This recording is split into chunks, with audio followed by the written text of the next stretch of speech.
अफगानिस्तान के 11 सिख काबुल में एक गुरुद्वारे पर हमले में मारे गए। 11 अफगान सिख के साथ मारे गए सतविंदर सिंह की अस्थियां भी साथ आई। परिवार सुबह से ही एयरपोर्ट पर इंतजार कर रहे हैं। अस्थियां परिवार को सौंपी तो परिवार भावुक हो गया। इन सिखों की शिरोमणि गुरुद्वारा प्रबंधक कमेटी ने इंडियन वर्ल्ड फोरम और भारत सरकार के साथ मिलकर 11 अफगान सिखों के आने की व्यवस्था की है। हमले में घायल हुए रघबीर सिंह भी इस समूह का हिस्सा है।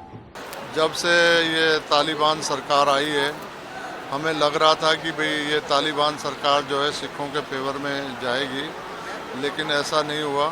वहाँ पे मतलब गुरुद्वारे के ऊपर बम ब्लास्ट होता है और आदमी शहीद हो जाते हैं, तो ये बहुत बड़ी सोचने वाला विषय है।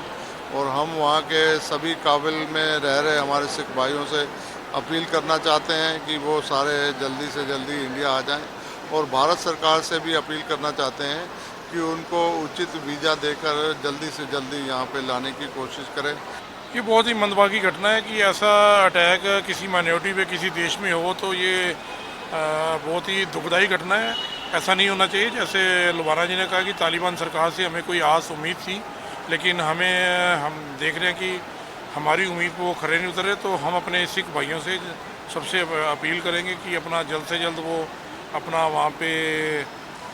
वहाँ से इंडिया ने अपना वीज़ा लगवाएं। भारत सरकार से अपील करेंगे कि उनको वीज़ा जल्द से जल्द मुहैया कराया जाए। मेरा नाम छैबल सिंह है और अफ़गान हिंदू सिख जो लीडर जो इस टाइम मैं दिल्ली में हूँ।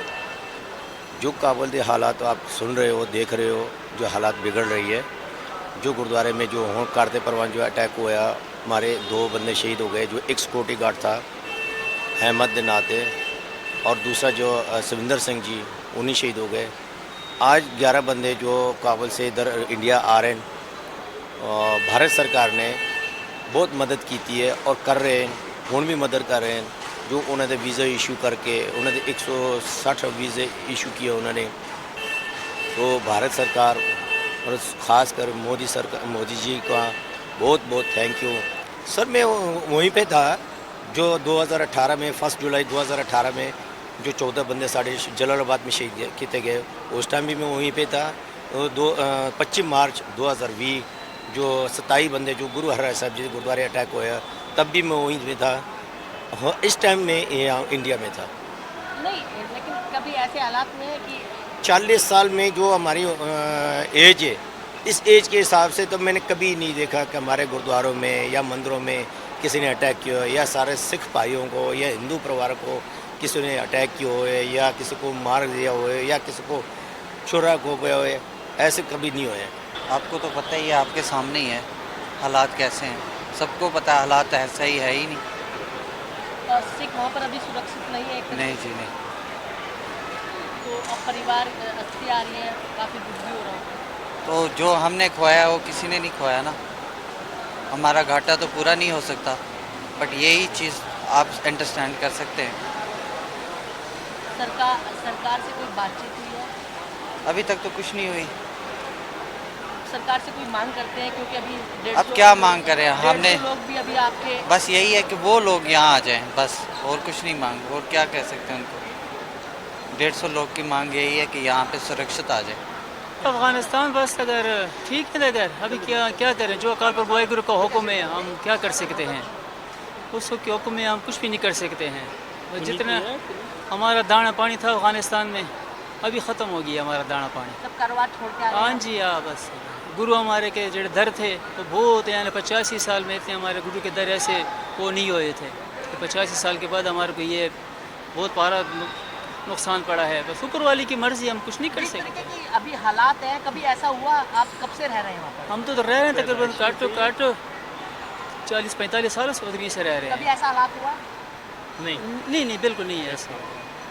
और बाकी सरकार से क्या कहेंगे कि ऐसा है जी कि हम लोग गुरुद्वारे में रह रहे थे और हमारा कई बार इंटरव्यू भी हुआ है लंदन, फ्रांस, कनाडा, इंडिया, इमारात। इस जगह में बात हुई थी, मगर ऐसी हालात जो हमने देखा है ना, ऐसी हालात कभी हुई नहीं है। हालांकि पता नहीं कौन सा कंट्री ये काम कर रहा है। आम पब्लिक जो अफ़गानिस्तान की है वो बहुत सरदारों से, हिंदू से प्यार करती है। हम जब आ रहे थे लोग रो रहे थे कि अब जा रहे हैं। और सही बात कहूँ, हमको भी रोना आ गया। कौन करता है, कैसी पॉलिटिक्स है, पता नहीं। वैसे हमने कई बार तालिबान से भी गए हैं, तालिबान ने कोई मुश्किल पड़ी है, उनके बड़े बड़े लोगों को गए हैं, उसके साथ बात की है, उसके साथ बैठे हैं। हमने उसको जैसे कल्चर है, कल्चर है, उसकी तरह के हिसाब से हमने उसको लुंगी बनाई है। उन्होंने बड़े रिस्पेक्ट से हमारी लुंगी मतलब स्वीकार किया है, अपनी पगड़ी अपनी लुंगी उतारी है, हमारी लुंगी बांधी है। कहीं भी अपना पेपर बड़े लोगों ने भी दिया है कि भाई सरदार जी अगर आपको कभी मुश्किल पड़ जाए तो आप हमारे पास आ सकते हैं, ऐसी बात नहीं है। तो पता नहीं ऐसे ही कौन सी हालात आ गई, क्या बात हो गई जो मतलब लोगों ने ये गुरुद्वारे पे हमला हो गया। वो पहली बार जब गुरुद्वारे में दाखिल हुए, हमारा जो चौकीदार था वो पहले उसी को उसके हेड पे गोली मारी, फिर उसके बाद दरवाज़ा बंद किया, अंदर गया। एक तो बहुत परमात्मा की कृपा है जो मतलब गुरुद्वारे में जो दरवाजे थे वो ज़रे थे, ज़रे, वो गोली उसमें नहीं लगती है। 3 आदमी हमारे फंस रहे थे, जो एक रघबीर सिंह है, एक रघु सिंह है और एक भी त्रिलोक सिंह है, ये फंस गए थे। वो चारों तरफ मतलब गोले बस रहे थे, मगर ऐसी उन्होंने एक हिम्मत नहीं आ रही है। किसी मुसलमान ने जो पानी बरसाता है आग को, उसको पता लगा कि ये सरदार है, उसने भी बड़ी हेल्प की है, उसका भी बहुत बहुत धन्यवाद है। ऐसी बात नहीं है, उसने अपना बहुत बड़ा हथौड़ा लेके आके उस जगह को, उस पिंजरे को फाड़ कर उनको निकाला। दिल्ली से कमल कुमार की रिपोर्ट, द समर न्यूज़।